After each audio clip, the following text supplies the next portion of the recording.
নমস্কাৰ, আপোনালোক সকলোকে স্বাগতম জনাইছোঁ অসম ফিউচাৰ ইউটিউব চেনেললৈ। আশা কৰোঁ আপোনালোক সকলোৰে খবৰ ভাল।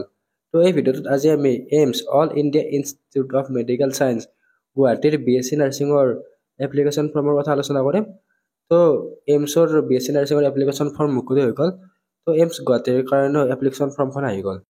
তো এই ভিডিঅ'টোত আজি আমি এপ্লিকেশ্যন ফৰ্মৰ বিষয়ে জানিম, ইয়াৰে লাষ্ট ডেট কি, ইলিজিবল ক্ৰাইটেৰিয়া কি, বা এইমছ গুৱাহাটীৰ কাৰণে কিমান ছিট কেপাচিটি আছে, এই সকলোবিলাক তথ্য এই ভিডিঅ'টোত জনাম। তো যদি আপোনালোকৰ চেনেলত প্ৰথমবাৰৰ বাবে আহিছে তেন্তে ছাবস্ক্ৰাইব কৰি কাষত থকা বেল আইকনটো অন কৰি থৈ দিব।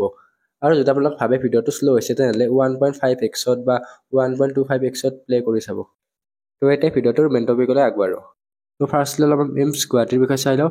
AIIMS Guwahati is one of India's premier medical institute established under প্ৰধানমন্ত্ৰী স্বাস্থ্য সুৰক্ষা যোজনা PMSSYৰ আণ্ডাৰত এইমছ গুৱাহাটীখন ষ্টাব্লিছ হৈছিল। তো এইমছ গুৱাহাটীয়ে BSc নাৰ্ছিং কোৰ্চটো অফাৰ কৰে। তো BSc নাৰ্ছিঙৰ বাহিৰেও ইয়াতে PhD বা MBBS কোৰ্চো অফাৰ কৰে। তো MBBSত ইয়াতে 100টা ছিট আছে। তো BSc নাৰ্ছিং কোৰ্চো অফাৰ কৰে। তো এতিয়ালৈকেতো পেৰামেডিকেলত ইয়াতে ছিট দিয়া নাই। যদি পেৰামেডিকেলত ছিটৰ কিবা নটিচ দিয়ে আমাৰ চেনেলতো জনাই দিম। তো এতিয়া ইয়াতে কিমান ছিট কেপাচিটি আছে এইবিলাক জানি ল'ম বাৰু। তো ফাৰ্ষ্ট এইমছ গুৱাহাটীৰ কি ফিচাৰ জানি লওঁ। তো এইমছ গুৱাহাটীখন এফিলিয়েট উইথ এইমছ দিল্লী। তো এইমছ দিল্লী যিখন আছে তাৰ এফিলিয়েটেড হয়। তো মডাৰ্ণ ইনফ্ৰাষ্ট্ৰাকচাৰ। তো এইখন বহুতে মডাৰ্ণ হস্পিটেল বা এখন জানা মানা হস্পিটেল হয়। তো এইমছত ছিট পোৱাটো বহুতে কঠিন কাম হয়। তো এনেকুৱা নহয় যে ইম্পচিবল। তো আপোনালোকে ভালকৈ পঢ়িলে নিশ্চয় এইমছ BSc নাৰ্ছিঙত ছিট পাব। কিন্তু নৰ্মেল BSc নাৰ্ছিং বা SSUHSৰ BSc নাৰ্ছিঙৰ তুলনাত এইমছ BSc নাৰ্ছিঙৰ এক্সাম পেটাৰ্ণ কিছু হাৰ্ড হয়। তো কেৰিয়াৰ অপৰচুনিটিজ আপোনালোকে graduate can work in hospital, তাৰপিছত ৰিচাৰ্চ আপোনালোক হায়াৰ ষ্টাডিজৰ কাৰণে MSc নাৰ্ছিং আৰু PhDৰ কাৰণে যাব পাৰিব। তো BSc নাৰ্ছিং কৰি কিনে। আৰু হিমন্ত বিশ্ব শৰ্মাই BSc নাৰ্ছিং পঢ়াসকলৰ এখন ভাষণ দিছিল। সেই ভাষণটো আপোনালোকে আমাৰ চেনেলৰ ডেছক্ৰিপশ্যনৰ পৰা চাই ল'ব পাৰিব। তো এতিয়া ইম্পৰ্টেণ্ট ডেটখিনি আমি চাই লওঁ। তো ইয়াতে ইম্পৰ্টেণ্ট ডেট দিয়া আছে। তো exam name AIIMS nursing 2025 exam. তো এইটো এক্সাম কণ্ডাক্ট কৰিব all India institute of medical science. তো এইমছৰ দ্বাৰা নিউ দিল্লীৰ দ্বাৰা কণ্ডাক্ট কৰিব। তো এইটো নেশ্যনেল লেভেলৰ এণ্ট্ৰেঞ্চ এক্সাম হয়। তো এণ্ট্ৰেঞ্চ এক্সামটো কেৱল অসমৰ ষ্টুডেণ্টৰ কাৰণে নহয়, তো অল ইণ্ডিয়াৰ ষ্টুডেণ্টৰ কাৰণে হয়। তো এইমছ গুৱাহাটীৰ কাৰণে দিবৰ কাৰণেতো আপোনালোকে অল ইণ্ডিয়া লেভেলত আপোনালোকে এক্সামটো দিব লাগিব। এনেকুৱা নহয় যে অসমৰ ষ্টুডেণ্টকেইটা কেৱল অসমতে চিলেক্ট কৰিব। তো আপোনালোকে বেলেগ অসমৰ বাহিৰতো চিলেক্ট হ'ব পাৰে। প্ৰায় এইমছৰ 17খন BSc নাৰ্ছিং কলেজ আছে। তো গুৱাহাটীত আণ্ডাৰ গ্ৰেজুৱেশ্যন ইয়াৰে BSc নাৰ্ছিংটো অফাৰ কৰে। তো এপ্লিকেশ্যনটো অনলাইন হ'ব। এক্সামটো কম্পিউটাৰ বেছড টেষ্ট হ'ব, CBT টেষ্ট। তো এতিয়া ৰেজিষ্ট্ৰেশ্যন বা এপ্লিকেশ্যন ফৰ্মৰ বিষয়ে চাই লওঁ। আপোনালোকে বেছিক ৰেজিষ্ট্ৰেশ্যন কৰিব লাগিব। তো বেছিক ৰেজিষ্ট্ৰেশ্যনটো অলৰেডি ষ্টাৰ্ট হৈ গৈছে। তো এইটো 8 এপ্ৰিল তাৰিখে ষ্টাৰ্ট হৈ গৈছে আৰু লাষ্ট ডেট হৈছে 7 মে তাৰিখে। তো ফাইনেল ৰেজিষ্ট্ৰেশ্যন কোড।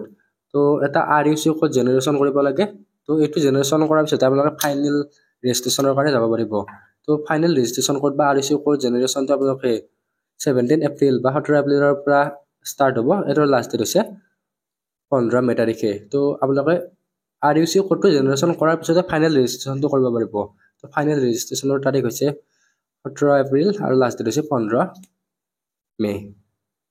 তো BSc নাৰ্ছিঙৰ এক্সাম ডেট আপোনালোকে নিশ্চয় জানে 1 জুন তাৰিখে আৰু ৰিজাল্টটো আপোনালোকে 6 জুন তাৰিখ। তো এক্সামটো ছানডে হ'ব, কিন্তু এইটো ৰিজাল্টটো ইয়াতে ভুলিছে, এইটো ছানডে নহয়। তো 6 জুন তাৰিখ এইটো বাৰু আপডেট কৰি দিম। তো নেক্সট তলৰ ফালে চাওঁ ইলিজিবল ক্ৰাইটেৰিয়া।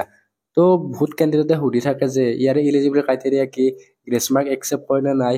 তো এইবিলাক সুধি থাকে। তো ইয়াতে ইলিজিবল ক্ৰাইটেৰিয়াখিনি লৈ আহিছোঁ। তো ফাৰ্ষ্ট আমি এজ ক্ৰাইটেৰিয়াখিনি চাই লওঁ। তো মিনিমাম 17 বছৰ হ'ব লাগিব। তো 17 ইয়াৰ্ছ।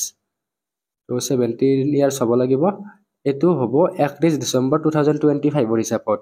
তো আপোনালোকৰ গুগলত এজ কেলকুলেটৰ ইউজ কৰি আপোনালোকৰ এজটো চেক আউট কৰি ল'ব পাৰিব। তো এইটো 31 ডিচেম্বৰ 2025 হিচাপতে। Next educational qualification. তো এডুকেশ্যনেল কোৱালিফিকেশ্যনত আপোনালোকে এটা গুৰুত্বপূৰ্ণ চাবলগীয়া। তো আপোনালোকে ক্লাছ 12টো ছায়েন্সৰ পৰা হ'ব লাগিব।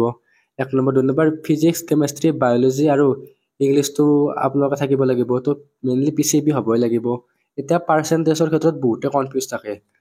তো আছাম BSc নাৰ্ছিং যিটো SSUHS BSc নাৰ্ছিং আছে তাতকৈ ইয়াৰে যিটো পাৰ্চেণ্টেজ ক্ৰাইটেৰিয়া আছে সেইটো অলপমান বেলেগ। তো আপোনালোকে চাই লওক ইয়াতে 55% ফৰ জেনেৰেল আৰু OBC তো আপোনালোকে ফিজিক্স কেমেষ্ট্ৰি বায়'লজি আৰু ইংলিছ এই চাৰিটা ছাবজেক্টৰ এভাৰেজ পাৰ্চেণ্টটো 55% থাকিব লাগিব তো এইটো কেৱল জেনেৰেলৰ কাৰণে নহয় জেনেৰেল OBC দুটাৰ কাৰণে তো নেক্সট SC আৰু ST ৰ কাৰণে 50% তো আপোনালোকে যদি SC ST কেটেগৰীৰ পৰা বিলং কৰে তেনে 50% লাগিব তো আপোনালোকে এইটো PCB আৰু ইং এইটোৰ কাৰণে হ'ব আপোনালোকে আৰু এইবাৰ হাই সেকেন্ডাৰী দিয়া সকলো ইয়াতে এপ্লাই কৰিব পাৰিব তো আপোনালোকে ৰিজাল্ট দিয়াৰ পিছত ইয়াৰে যেটো মাৰ্ক আছে সেইটো আপডেট কৰি দিব পাৰিব আৰু ইয়াতে এটা পইণ্ট আছে উইথাউট গ্ৰেছ মাৰ্ক তো আপোনালোকে এইটো এক্সামত বা যেটো হাই সেকেন্ডাৰী আছে তাতে গ্ৰেছ মাৰ্ক আপোনালোকে পাব নোৱাৰে গ্ৰেছ মাৰ্ক পালে এটো আপোনালোকে কাউন্সেলিংত বা এডমিশন টাইমত ৰিজেক্ট হ'ব তো আপোনালোকে এক্সামটো দিব লাগিব এমছ নাৰ্ছিং এন্ট্ৰেন্স এক্সাম আৰু তাতে জেন্ডাৰ ৰেষ্ট্ৰিকচনো আছে তো যদি আপোনালোকে BSc নাৰ্ছিং এমছ BSc নাৰ্ছিং কৰিব খোজে তেনেহলে আপোনালোকে কেৱল ফিমেল ক্যান্ডিডেট হ'ব লাগিব তো AIIMS BSc nursing to this course is only for female candidates তো যদি আপোনালোকে মেল ক্যান্ডিডেট হয় তেনেহলে BSc নাৰ্ছিংৰ কাৰণে এপ্লাই কৰিব নোৱাৰে তো এমছ পেৰামেডিকেলৰ কাৰণে এপ্লাই কৰিব পাৰিব কিন্তু এমছ BSc নাৰ্ছিংৰ কাৰণে এপ্লাই কৰিব নোৱাৰে তো নেক্সট এপ্লিকেশন ফৰ্ম তো আনৰিজাৰ্ভৰ কাৰণে 2000 OBC ৰ কাৰণে 2000 তো ইয়াতে OBC আৰু আনৰিজাৰ্ভটো সেম ক্যাটাগৰী ধৰা হয় বাকি SC ST EWS এইবিলাকৰ কাৰণে 1600 আৰু ফিজিক্যাল হ্যান্ডিক্যাপৰ কাৰণে এপ্লিকেশন ফিস নাই তো এতিয়া আপোনালোকে যদি অসম ফিচাৰৰ ফালৰ পৰা মক টেষ্ট ল'ব খোজে তেনে মক টেষ্ট সিৰিজটো ল'ব পাৰে তো ওপৰত WhatsApp নম্বৰ দিয়া আছে WhatsAppত কন্টাক্ট কৰি ল'ব পাৰিব তো মক টেষ্টটো কি পাব তিনিখন স্যাম্পল পেপাৰ তাৰপিছত ফিজিক্স কেমেষ্ট্ৰি বায়োলজি আৰু ইংলিছৰ আপোনালোকে MCQ টেষ্ট পাব 81 টা চেপ্টাৰ আছে তো ইয়াতে ইংলিছৰ 300+ MCQ আছে best on the latest syllabus তো ইয়াৰে এতিয়ালৈকে অফাৰ দিয়া হৈ আছে তো আপোনালোকে এইটো মক টেষ্ট সিৰিজটো 70 रुपीसটো ল'ব পাৰিব তো ডাইৰেক্ট আপোনালোকে লিংকৰ থ্ৰুটো ল'ব পাৰিব আৰু WhatsAppৰ জৰিয়তে ল'ব পাৰিব তো WhatsAppৰ আপোনালোকে ডিসপ্লেত নাম্বাৰ দিয়া আছে আপোনালোকে কন্টাক্ট কৰি ল'ব আৰু ই-বুক ল'ব খুজিলে ই-বুক ল'ব পাৰিব ই-বুকত 4000+ MCQ উইথ আনসাৰ আছে তো WhatsAppত ডিটেইলছ খিনি দি দিয়া হ'ব তো এটা সিট মেট্ৰিক্স খিনি আমি আলোচনা কৰো তো গুৱাহাটীৰ ক্ষেত্ৰত কিমান সিট কেপাসিটি আছে তো ইয়াতে ফিমেল ক্যান্ডিডেট টোটাল সিট অসমৰ কাৰণে গুৱাহাটীৰ কাৰণে 60 টা আছে তো আনৰিজাৰ্ভৰ কাৰণে 25 টা নেক্সট আনৰিজাৰ্ভৰ ফিজিক্যালি হ্যান্ডিক্যাপৰ কাৰণে এটা সিট আছে EWS ৰ কাৰণে 5 টা তো EWS ৰ ফিজিক্যালি হ্যান্ডিক্যাপৰ কাৰণে নাই OBC ৰ কাৰণে 16 OBC ৰ ফিজিক্যালি হ্যান্ডিক্যাপৰ কাৰণে এটা SC ৰ কাৰণে 8 টা 8 টা সিট আছে তো ST ৰ কাৰণে আছে 4 টা টোটাল 60 টা সিট তো এইখিনি হৈ গ'ল এটা এক্সাম প্যাটাৰ্ন এক্সামটো 2 ঘণ্টাৰ এক্সাম হয় কম্পিউটাৰ বেসড টেষ্ট CBT মোডত হয় তো অসমত এক্সাম সেন্টাৰ কেৱল গুৱাহাটীতে আছে তো গুৱাহাটীৰ মেইনলি এক্সামটো আপোনালোকে ধৰিব পাৰে যে যেটো ইকম টাৱাৰ আছে তাতে হ'ব পাৰে বুলি ধৰিব পাৰে কাৰণ কম্পিউটাৰ বেসড হয় তো বেলেগ ঠাইতো হয় কিন্তু ইকম টাৱাৰটো মেইন এক্সাম সেন্টাৰ পইণ্ট আৰু নেক্সট কোৱেশ্চন ফৰমেট MCQ টাইপৰ কোৱেশ্চন আহিব আৰু নেক্সট টোটাল মাৰ্ক 100 মাৰ্ক আৰু নেগেটিভ মাৰ্ক আছে ইয়াতে তো এটা কোৱেশ্চনৰ 1 মাৰ্ক আছে যদি আপোনালোকৰ কোৱেশ্চনটো ভুল যায় তেনলে ইয়াতে 0.333 এনেকৈ মাইনাস হ'ব আৰু এতিয়া বহুতে কোৱেশ্চন হতে যে কম্পিউটাৰ বেসড টেষ্ট এক্সাম হলে তো বহুতে কম্পিউটাৰ নাজানে তো তেওঁলোকে কম্পিউটাৰ নাজানিলেও তাতে শিকাই দিব তো আপোনালোকে তেনেকৈ ইয়াতে এক্সামটো দিব পাৰিব দা মাৰ্ক ডিস্ট্ৰিবিউশন ফিজিক্সত 30 কেমেষ্ট্ৰি 30 বায়োলজি 30 আৰু জেনাৰেল নলেজত 10 টোটাল 100 তো সিলেবাস খিনি ক্লাস 11 আৰু 12 ৰ পৰা আহে তো 10+2 লেভেলৰ ইয়াৰে সিলেবাস খিনি হয় তো অনলাইন এপ্লিকেশন ফৰ্ম ফিলআপ কেনেকৈ কৰিব ইয়াতে আপোনালোকক দিয়া আছে তো প্ৰথমতে আপোনালোকে ইনিশিয়েট অনলাইন ৰেজিষ্ট্ৰেচনটো কৰিব লাগিব তো এমছৰ ৱেবসাইটত তো এইবিলাক আপোনালোকে ইউটিউবত পাই যাব কেনেকৈ অনলাইন এপ্লিকেশন ফিলআপ কৰে তো এপ্লিকেশনখন ফিলআপ কৰোতে আপোনালোকে চাই চিমটি ফিলআপ কৰিব নেক্সট ইয়াতে একদম তলৰ ফালে এমছ BSc নাৰ্ছিং বা ইয়াতে ইম্পৰ্টেন্ট লিংক কিছুমান দিয়া আছে তো এইবিলাক লিংক ইম্পৰ্টেন্ট হয় তো এপ্লিকেশন ফৰ্ম তো ইয়াতে ক্লিক কৰিলে আপোনালোকৰ এপ্লিকেশন ফৰ্মলৈ ৰিডাইৰেক্ট কৰিব তো যিখন ইয়াৰে নটিফিকেশন আছে এমছ BSc নাৰ্ছিংৰ তো নটিফিকেশনখন ইয়াৰ পৰা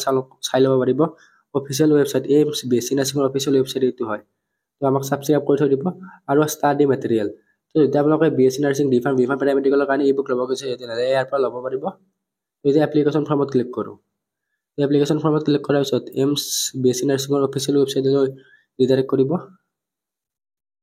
তো ইয়াতে বেসিক ৰেজিষ্ট্ৰেচনৰ কাৰণে আপোনালোকে ইয়াতে proceed to basic registration form use course ইয়াতে ক্লিক কৰিব লাগিব তো তেনেকৈ আপোনালোকে অনলাইন এপ্লাইটো কৰি ল'ব পাৰিব